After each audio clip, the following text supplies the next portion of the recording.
أعوذ بالله من الشيطان الرجيم. بسم الله الرحمن الرحيم.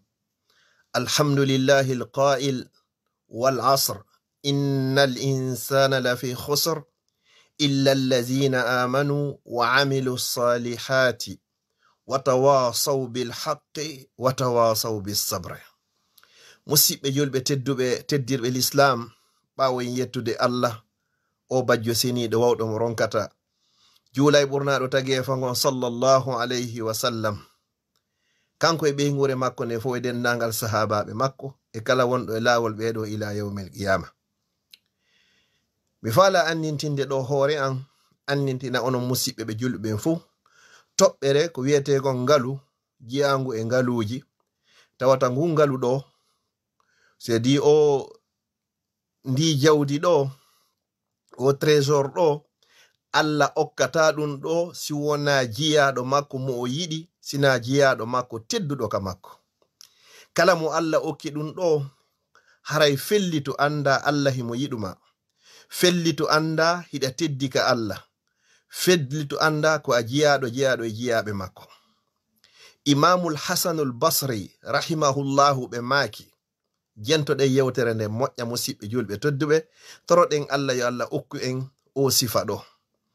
Ɓe maki wo asabru ko wiyete ko muñal, wo kanzun wo ɗum ko ngalu, ko trésor, c'est-à-dire ko recherche, ko jawdi, ko ngalu, min kunuzil khayri, jeya ɗum e ngaluji moƴƴereji, ko moƴƴere wotere jeya ɗum e moƴƴereji buyi ɗi Allah subhanahu wa ta'ala addi o jonni ɗum ɗo jiyaɓe makko ɓen.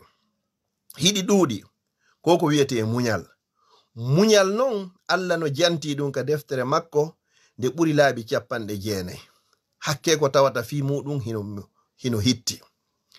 Imam on non ɓe maki wo asabru muñangal wo kanzun ko ngalu min kunuzil khayri jeyaɗum e ngaluji moƴƴereji hewuɗi.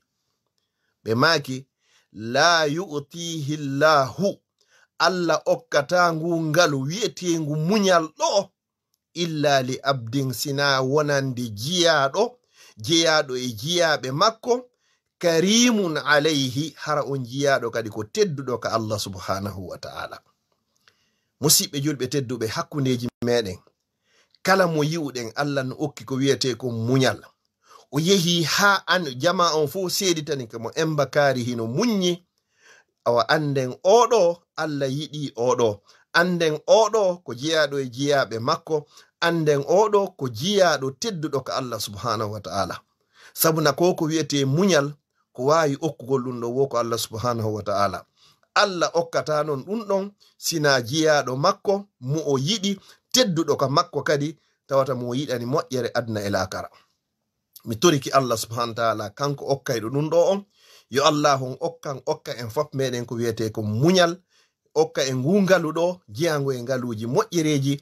Allah jonnata ɗum ɗo sina jiyaɗo tedduɗo ka makko. Yo Allah waɗu en jiyaɓe hara ko en tedduɓe ka makko subhanahu wa ta'ala. Waɗa sabu ɗum ɗo ko okki en aljanna. Ko ɗum ɗo mi falno andintinde wowlugol ngol hino weli fi, kono ko gollitiroygol ngol ɓuri mettude fi.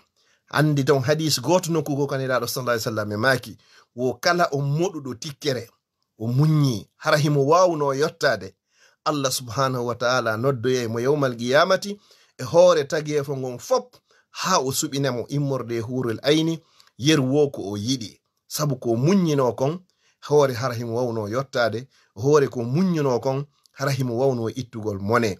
Mommen ɓe makay kala ittuɗo mone o walo day e ninse. Goɗɗo ko o wi'ata ko batti mi muññino wona batti mi yottino.